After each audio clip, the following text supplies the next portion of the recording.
Paradigm is nothing but a multitude of habits. They're programmed into your subconscious mind that control your behavior. It's got nothing to do with how smart you are. It's got nothing to do with what your formal education is. It's got nothing to do from which side of the tracks you come from. Mm-hmm.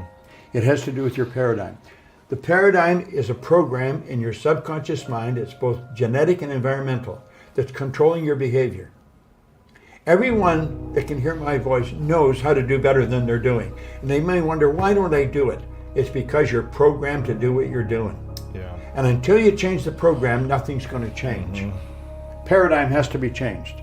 It's already happened intellectually the second you think about it.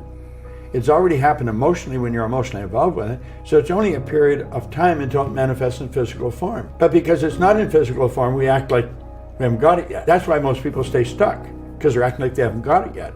So you see yourself, your imagination, you got to be that person. Goethe said that, great philosopher. He said, before you can do something, you first must be something. Mm-hmm. So you've got to be it intellectually.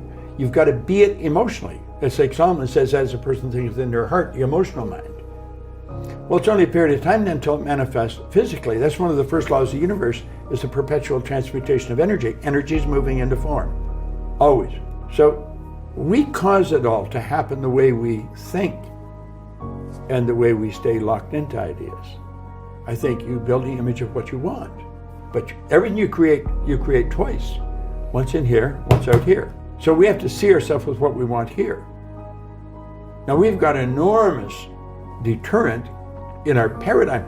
We're conditioned genetically and environmentally, and that conditioning is controlling most people's lives. That's why brilliant people are broke. Brilliant people are unhappy. Brilliant people never really accomplish very much. They're absolutely brilliant, but their paradigm is controlling them. And then there's environmental conditioning. We know almost all welfare recipients are fourth, fifth generation welfare recipients. So this is passed down from generation to generation. Now, unfortunately, we're all exactly the same. We got exactly the same potential. Our spiritual DNA is perfect. But that perfection never expresses itself properly because of this paradigm. It's conditioning in our subconscious mind.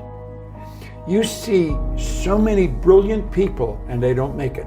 We have perception, the will, reason, imagination, memory, and intuition. They're the faculties that make us separate from everything else. Like, all the other little creatures on the planet are completely at home in their environment. We're the only creature that's totally disoriented in our environment. And that's because we've been given the faculties to create our own environment. But we've never been taught how to use. When John Kennedy asked Dr. Wernher von Braun what it would take to build a rocket that would carry a person to the moon, bring him back safely to Earth, von Braun said, he answered him in 5 words. He said, the will to do it. Many people would hear that and don't really understand what he said. The ability to hold that picture on the screen of your mind and nothing else, because the will is what gives you the ability to concentrate. Energy flows to and through you. Through concentration, you increase the amplitude of vibration when the energy leaves you. That's how absentee healing's done, through the will. Mm-hmm. You know, a practitioner will hold the idea, and they'll have the subject relax, be very quiet. They transfer that thought right into the person's subjective mind, because your intuition's a mental faculty that picks up vibration and translates it in your mind. It's through intuition that you get answers to your question. Like, you asked a question, the opposite side of question is an answer. It's the equal and opposite side. So our answer comes with our question, but we're not tuned in to pick it up. You know, like every question is an answer. Well, the imagination, of course, it's everything. So you get these higher faculties and you get using them, and I started to learn how to use these. And I started to see that we've got so much going for us that we never hear about. School doesn't teach us. Our parents don't teach us. You go to work for a company, they don't teach you. So the odds of learning it are really slim, you know. And it's the reason there's so few people that really are successful in life. There's all kinds of material around on success. My goodness, there's more around today than there's ever been.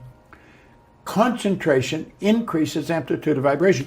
There's a power flowing to and through us all the time. It never stops. You can photograph the energy leaving the body. Well, concentration increases it, makes it more powerful. So whatever you concentrate on, you're giving more energy to. Emerson said the only thing that can grow is the thing you give energy to. So as you start to learn how to utilize these higher faculties, you start to learn how to improve the quality of your life. And you start to see why you're God's highest form of creation. Intuition is a feeling that you pick up. Intuition reads feeling. Feeling is conscious awareness of vibration. So you're reading vibration. Vibration is a natural law of the universe. Like your body vibrates. Come to a rather strange fact. We tend to minimize the things we can do, the goals we can accomplish, and for some equally strange reason, we think other people can accomplish things that we cannot. If I want to be free, I gotta be. And I was watching him and thinking, my God, this guy's so good. If only I could do that. I could never do that. All of a sudden, that record of Earl started to play in my head. Now right here, we come to a rather strange fact. We tend to minimize the things we can do, the goals we can accomplish. And I thought, damn, that's what Earl means. The paradigm can only be changed one of two ways. One is an emotional impact and repetition, constant spaced repetition. So you take this affirmation of thing I want to change, and you've got to keep repeating it to yourself. You've got to keep seeing it through the repetition of it. Pretty soon it becomes fixed in your mind. Then the thing you're afraid of becomes a habit. You just automatically do it. Yeah. Like there's things you do automatically today that you don't even give a thought to. Yeah. But at one time you're afraid to do it. Sure. So I think that's how you keep changing. Thought is a very powerful, thought is the preamble to everything. You think on frequencies. Now this has to do with goals. When you set a goal, you have to flip your brain onto the frequency that the good that you desire or that you need for that goal is there. So most people don't make the decision because they don't know how to get it. You don't have to know how to get it. That's why Von Braun said when Kennedy asked him how to get to the moon, the will to do it. You're going to make the decision. You don't make the decision when you've got enough money or when you've got all the resources. You make the decision.